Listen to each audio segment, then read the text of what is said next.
Selamat pagi Bapak Ibu Saudara yang dikasihi Tuhan. Mari sama-sama kita mau luangkan waktu kita sejenak untuk menyembah Tuhan. Haleluya. Terima kasih Tuhan. Bapakku yang baik, Kau sangat ku cinta, lebih dari segalanya di dalam hidupku. Bapakku yang baik,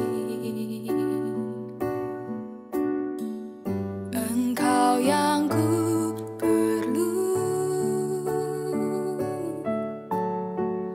lebih dari segala.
Selamat pagi Bapak Ibu, saudara yang dikasih oleh Tuhan, bersyukur kepada Tuhan kalau pada pagi hari ini kembali kita boleh diisi oleh kebenaran firman Tuhan. Banyak orang Kristen saat ini mengalami dilema. Mereka tahu kebenaran tapi mereka takut untuk menyuarakan kebenaran. Lingkungan keluarga, lingkungan masyarakat, atau bahkan mungkin lingkungan gereja seringkali membuat kita, anak-anak Tuhan, lebih mementingkan untuk menjaga apa itu yang namanya nama baik. Ya, kita bingung untuk menjaga nama baik kita, menjaga wibawa kita mungkin, dibanding membela yang namanya kebenaran. Namun Bapak Ibu yang dikasih oleh Tuhan, firman Tuhan memanggil kita untuk menjadi terang dan garam dunia. Ya, seperti tema-tema Natal kita pada tahun ini, ya. Begitu banyak membahas mengenai bagaimana kita menjadi terang, kita menjadi teladan, kita menjadi berkat untuk orang-orang di luar sana yang belum mengenal Tuhan terutama. Bapak Ibu boleh membaca itu dalam Matius 5 ayat 13 sampai ayat yang ke-16. Ya, menyuarakan kebenaran dengan berani, tetapi tetap dalam kasih dan hikmat yang dari Roh Kudus. Apakah ketika kita menyuarakan kebenaran tidak ada tantangan? Tentu saja ada. Tantangan menyuarakan kebenaran yang pertama mungkin kita dapati dari lingkungan keluarga kita. Ketika kita menyuarakan kebenaran, ternyata kebenaran yang kita suarakan itu memicu konflik. Atau mungkin terjadi ketidaknyamanan dalam hubungan. Ya. Hubungan kita dengan orang tua, hubungan kita dengan anak, hubungan kita dengan siapapun yang ada dalam lingkungan keluarga kita. Sebagai contoh, kita seorang anak gitu ya. Seorang anak yang menegur orang tuanya mengenai perilaku yang tidak etis. Kita mendapati orang tua kita memiliki perilaku yang tidak etis. Tapi kita takut menyuarakan. Kita takut menegur.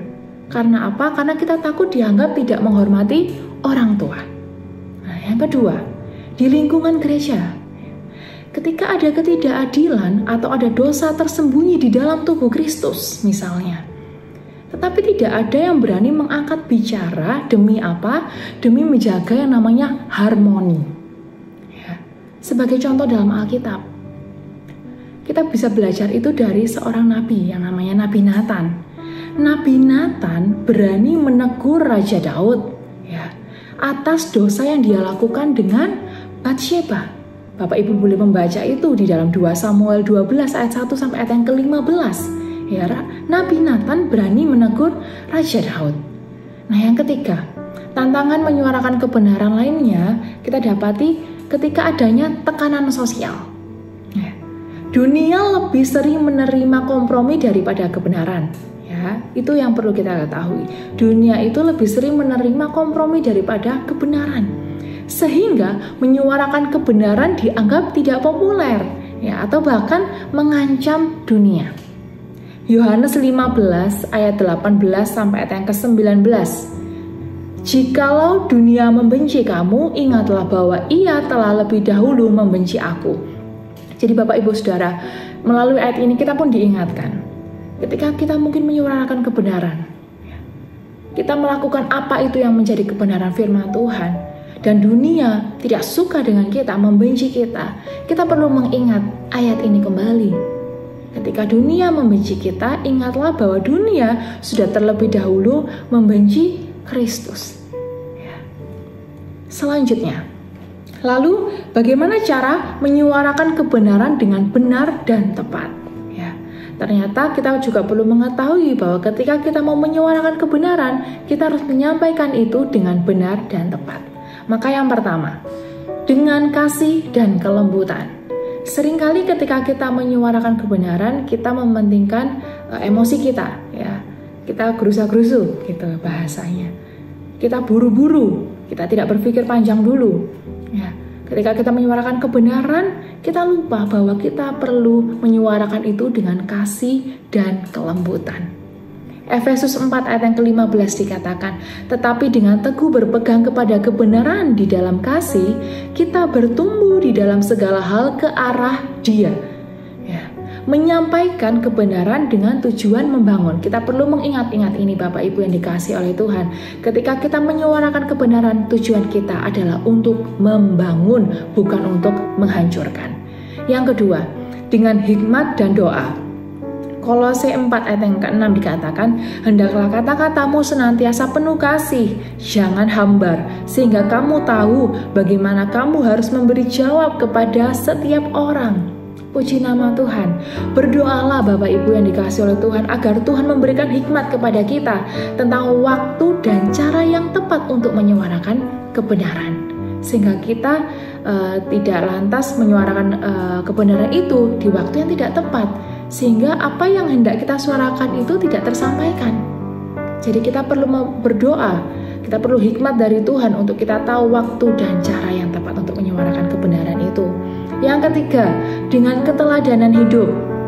Ketika kita berusaha untuk menyuarakan kebenaran, ternyata kita juga perlu menyelidiki diri kita. Apakah kita sudah mampu menjadi teladan yang benar? Ya, 1 Petrus 2 ayat yang ke-12 dikatakan, hiduplah sebagai orang merdeka, tetapi janganlah mempergunakan kemerdekaan itu sebagai alasan untuk berbuat jahat. Jadi biarlah hidup kita menjadi kesaksian nyata tentang kebenaran yang hendak kita suarakan, bahkan tanpa banyak kata-kata. Ya, puji nama Tuhan. Maka yang keempat, janji Tuhan bagi orang-orang yang menyuarakan kebenaran. Apa itu? Ada 3 hal juga. Yang pertama, Tuhan akan menyertai. Yesaya 41 ayat yang ke-10 dikatakan, janganlah takut sebab aku menyertai engkau. Janganlah bimbang sebab aku ini Allahmu. Puji nama Tuhan. Ketika kita mau menyuarakan kebenaran, kita harus mengingat janji Tuhan bahwa Tuhan menyertai kita.